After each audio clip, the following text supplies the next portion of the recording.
Hey, everybody. So, we are going to talk about the 1 hour self portrait sketch demo that I did yesterday. So, I'm using charcoal. I really like General Pencil's charcoal. The one that comes in the actual wooden pencil is really good.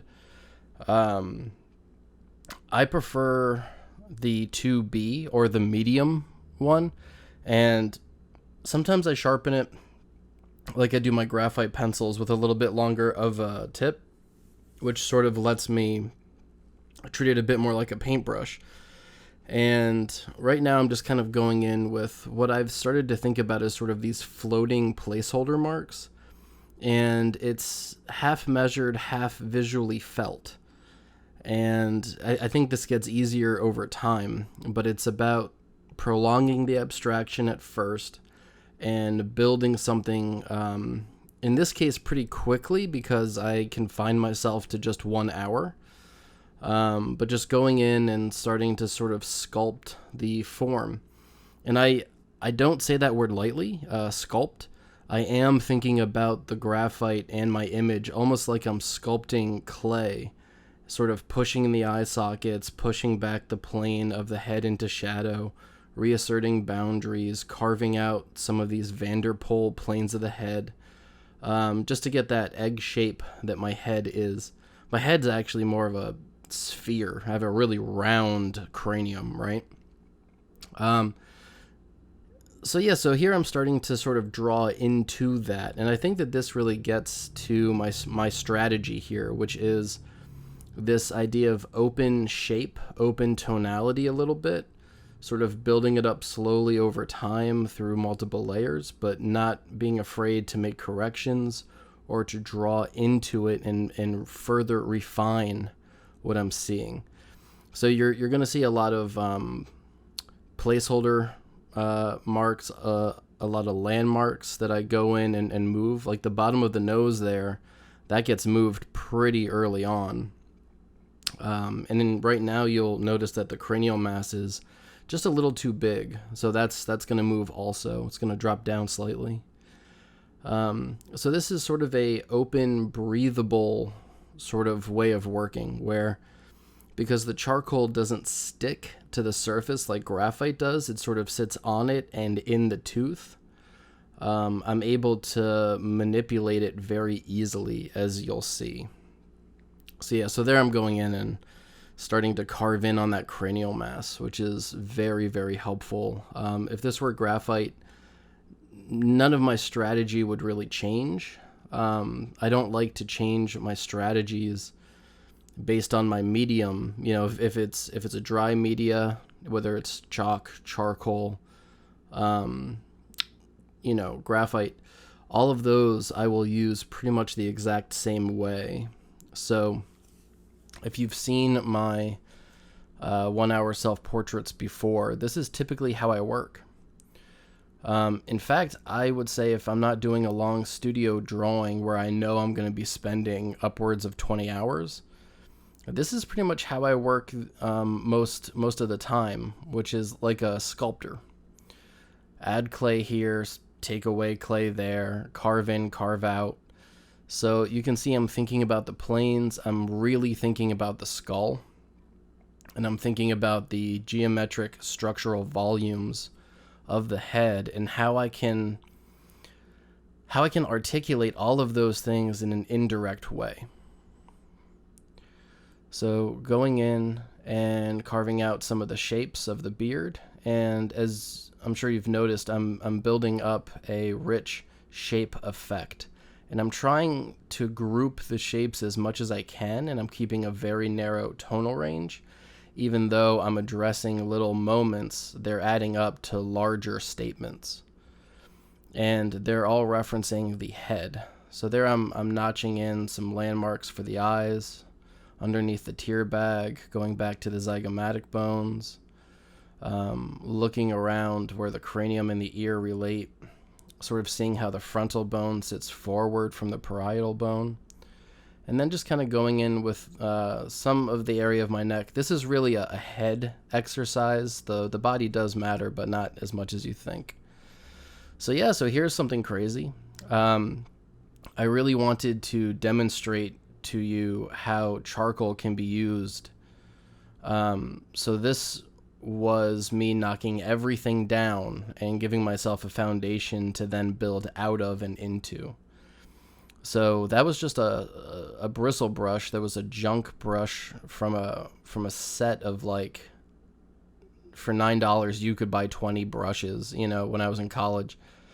And now I'm going in with the General Factus BM2 mechanical eraser, which is one of my favorite tools. We've already probably talked about that, depending on what class you're in. But you can see how I'm kind of using that to carve out and refine the structure and the strength of the image and bring back some light. And I'm able to create rich, sharp, clear marks with this. The charcoal is not inky. It's just dust, right? So I'm able to push it around with my finger very easily. The reason why I like the medium with General's charcoal is because it does have some sticking power. And it's going to smudge, but it's not going to dramatically smudge. It's sort of a controlled tool. The hard charcoal pencil I do not like. It's scratchy. There's just too much clay mixed in. And the soft is not a bad pencil. I sometimes use that, but it gives away a little too much. If I were to use my finger, I would lift a lot of it off the paper.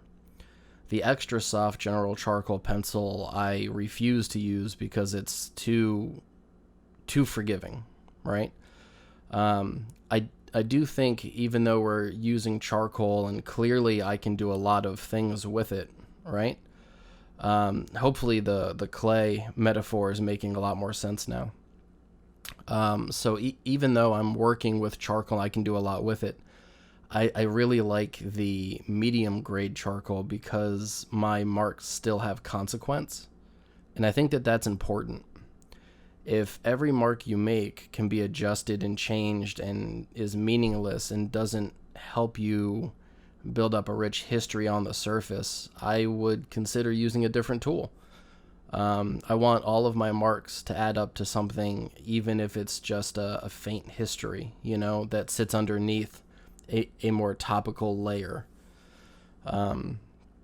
Anyway, so here I'm going in and carving out some of the planes. You see that when I lifted out first with the eraser, I focused a lot on the facial bones and the cranial bones, which I believe gave this a lot more structure. Now I'm going back in and refining and pushing and pulling. And about now I was getting bored.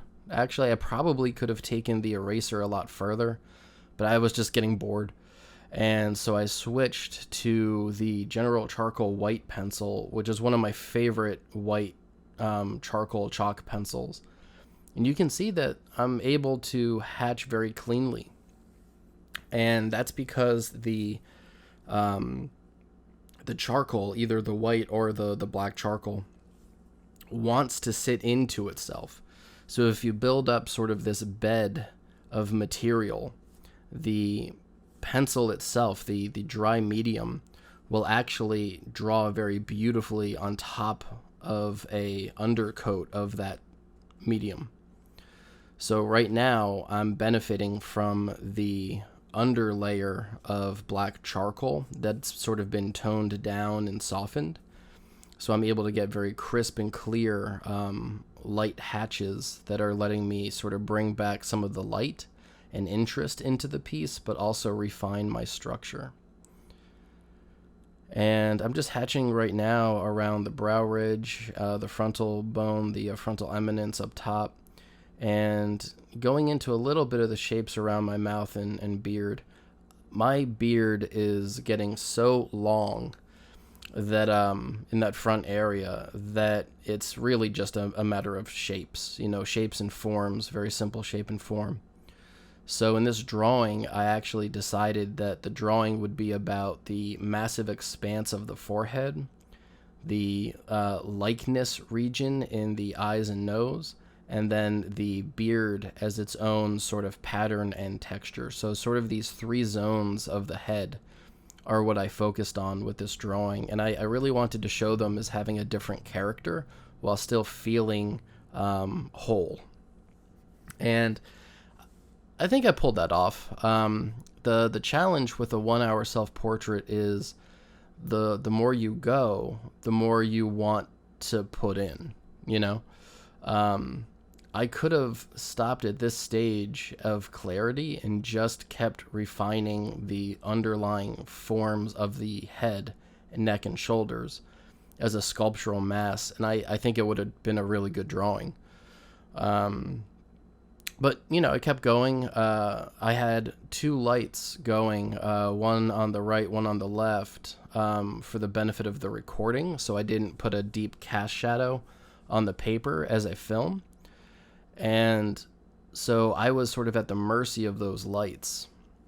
And so, yeah, here I am going in with a paper stump. So this is different than the brush. It's much more controlled. It's much softer. Had I gone in with the brush, I worry that the white would have gotten a little too lost. And I was really interested in building up sort of this Pierre-Paul Prud'hon kind of gray, cool tone, sort of this scumbling concept. And what that does is it does weaken and make everything a little too even. The blending stump is a layering tool, not a finishing tool, and I think this shows us why, you know? So I'm going in again, back to the black charcoal, the 2B charcoal, the medium, and I'm drawing into this under layer now and bringing back a clarity of measurement and shape. And I'm really benefiting from what's underneath that surface, you know?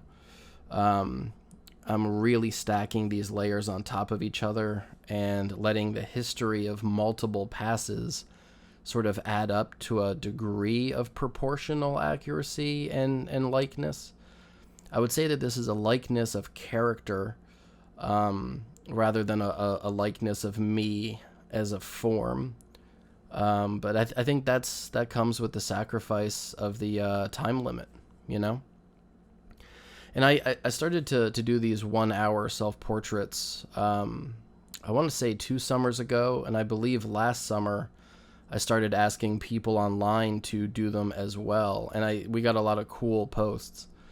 It's a really phenomenal exercise to get away from sort of this pristinely measured and careful way of working and sort of really flex your strategy muscles as far as, I only have an hour, but I want to arrive at something that looks more worked than just a regular linear sketch, you know?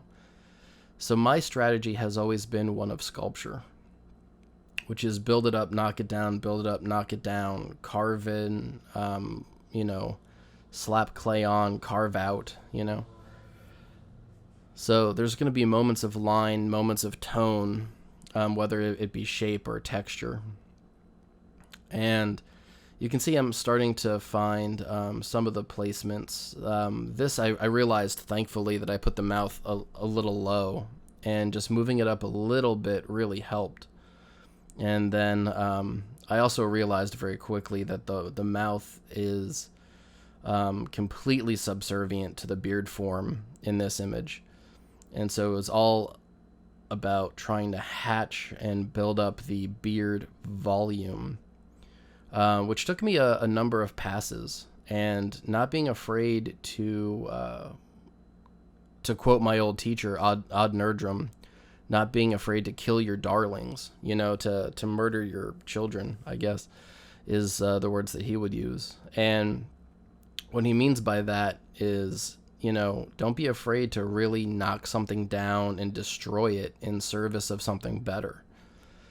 And I think that applies to the literal image on the paper that you're working on, but I think it also applies to your strategy and your process. You know, if you go into making the artwork with a rigid mentality of, this is going to be my process, step 1 to step 20, you know, and then I'm going to have a beautiful artwork when I'm done, I think you're ignoring a part of the creative process that is the idea of response. It's you're planning, but you're also responding to it. So here I was trying to sharpen some charcoal, and it did not work well in the sharpener that I tried to use.